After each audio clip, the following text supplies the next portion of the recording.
Selamat datang kembali di channel Belajar Struktur di UBL.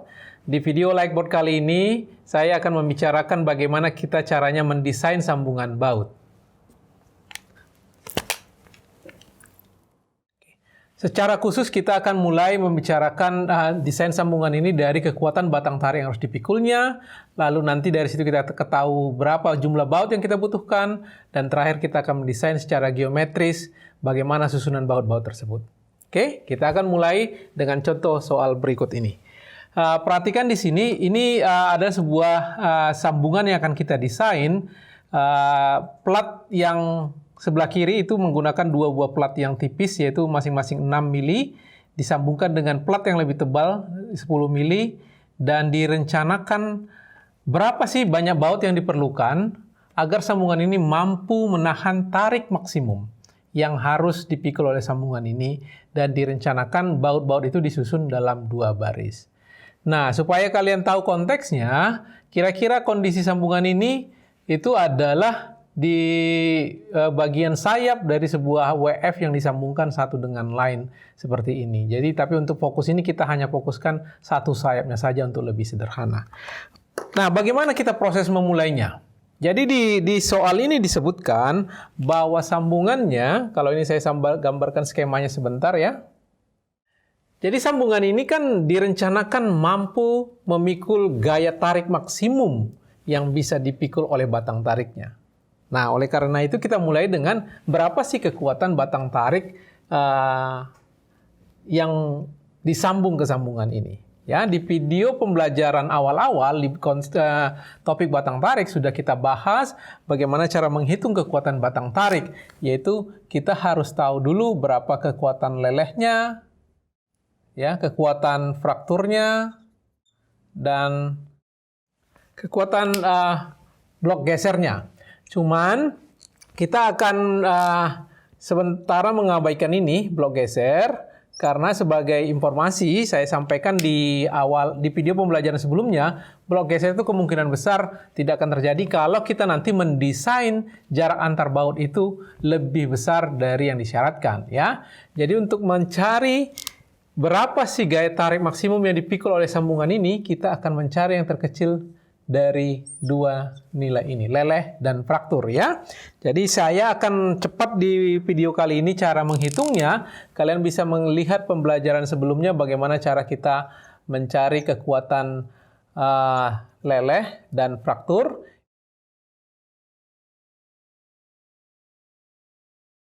Ya, itu disebutkan sambungan kita ini akan didesain mampu memikul maksimum yang bisa dipikul oleh batang tarik. Ya, dalam hal ini ditentukan oleh kekuatan lelehnya 337,5 kN. Itu tahap yang pertama.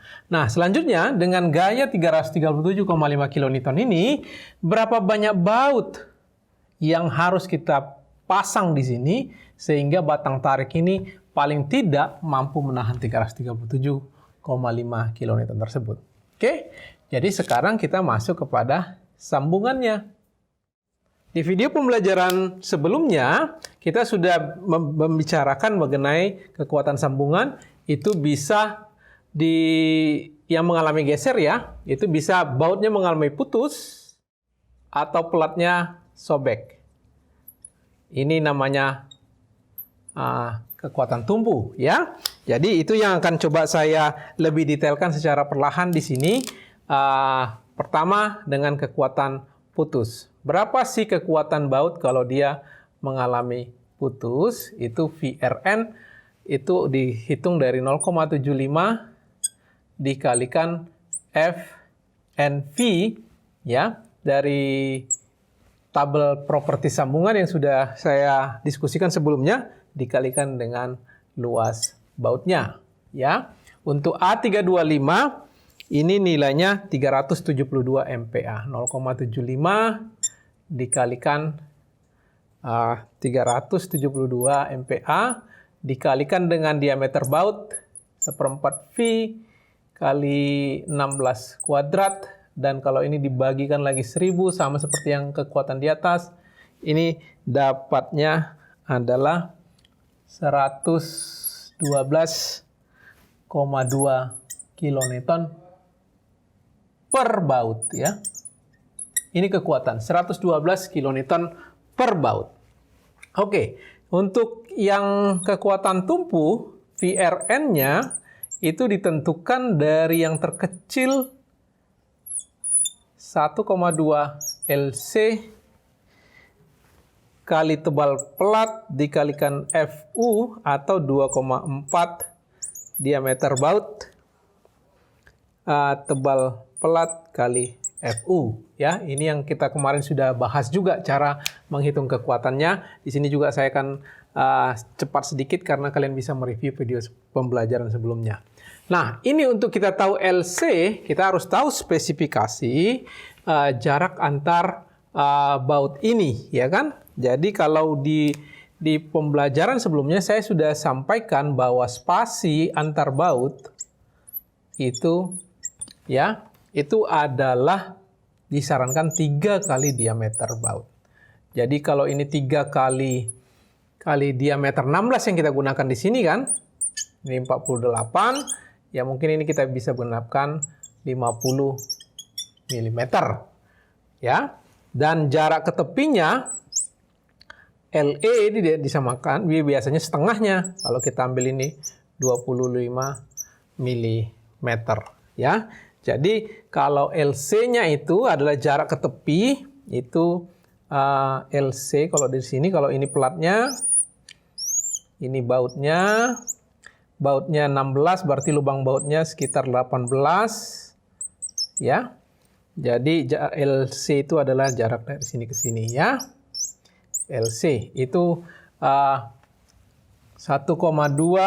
LC itu adalah berarti yang ini 25 kurang setengah diameter lubang bautnya, setengah kali 18. Oke, ini jadinya 16 mm yang ini. Ini kalikan tebal platnya 10 dikalikan FU platnya 410 ya. Ini dan juga jangan lupa dibagikan 1000 supaya dia jadi kilonewton. Ini 78,72 kilonewton ya. Dengan cara yang sama ini bisa dihitung diameter bautnya 16 dikalikan tebal plat 10 dikalikan FU-nya 410 dibagi 1000. Ini 157,4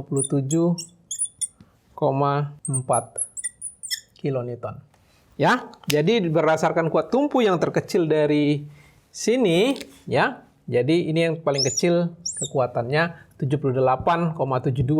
Jadi terkecil dari ketiga-tiganya. Ini kalau bautnya putus, ya. Ini per baut juga ya. Sorry, tadi ini per baut. Ini juga per lubang baut. Oke, jadi di antara kemungkinan ini, kalau plat tumpu ini adalah kekuatannya, baut putus adalah ini. Inilah kekuatannya. Nah, yang mau dipikul itu ini, 337,5 kilonewton. Berapa banyak baut yang kita perlukan? Ya, dengan demikian, N-nya adalah 3V. VN yang ini tadi, VVN ini adalah juga TU yang mau kita desain. Ini ya beban yang harus kita pikul dibagikan dengan kekuatannya. Ini hasilnya 337,5 dibagikan 70 ini belum direduksi. Ini belum direduksi. Jadi ini kalikan 0, ini yang ini sudah saya reduksi nilainya 0,75, tapi yang ini belum. Oke, ini aja saya bikin di sini 0,75 dikalikan yang ini karena dia belum kekuatan yang direduksi ini. Ya, jadi dapatnya 5,7 baut digenapkan 6 buah. Nah, selanjutnya kita mau meletakkan 6 buah baut ini bagaimana sih konfigurasinya ya.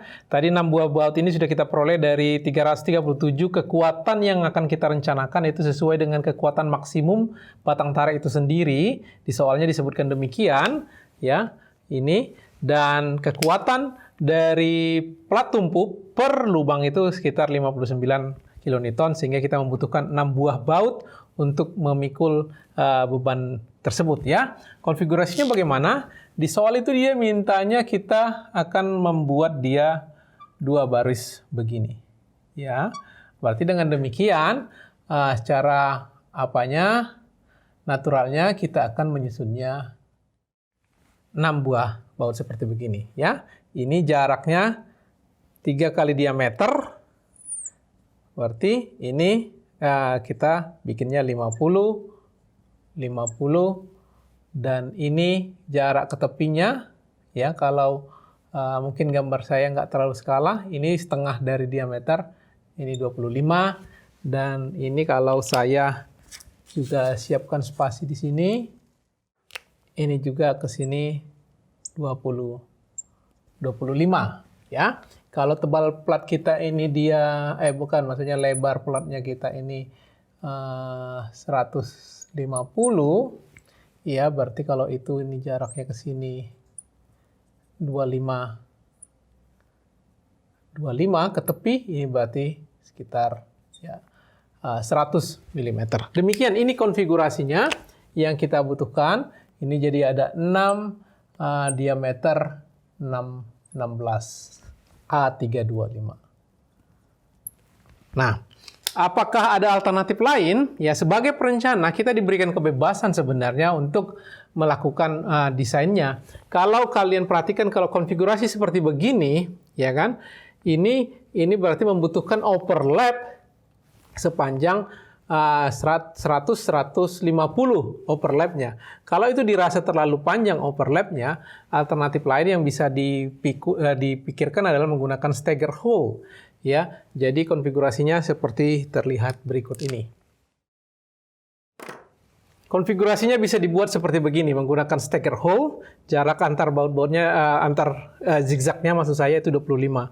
Sehingga ini totalnya overlapnya itu mengecil sedikit, yaitu 125. Ini salah satu alternatif lain yang bisa dipilih. Nah, ini terserah dari kalian sebagai perencana. Nah, di soal ini memang disebutkan dia 2 baris gitu ya. Ini dengan asumsi ini masih bisa juga dia 2 baris dikatakan walaupun ini ada stagger. Tapi kalau tidak ada keharusan menggunakan 2 baris, bisa juga dia 3 baris. Jadi konfigurasinya bisa dilakukan seperti begini.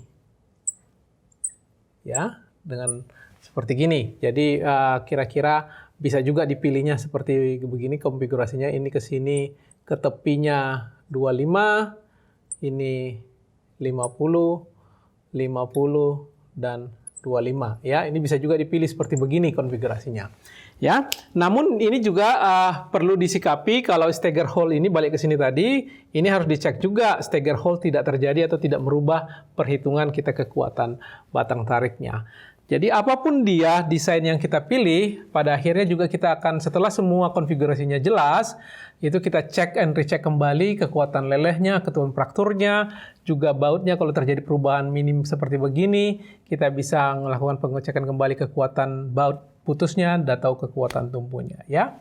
Kira-kira itu yang bisa saya sampaikan di video pembelajaran tentang cara mendesain sambungan baut ini, yang intinya kita membagi kekuatan yang harus diperlukan dengan kekuatan sambungannya, atau gaya yang diperlukan dipikul dibagikan dengan kekuatan per buahnya baut tersebut ya. Mudah-mudahan bisa dipahami, dan bila ada yang mau ditanyakan silakan ditanyakan di bagian komentarnya.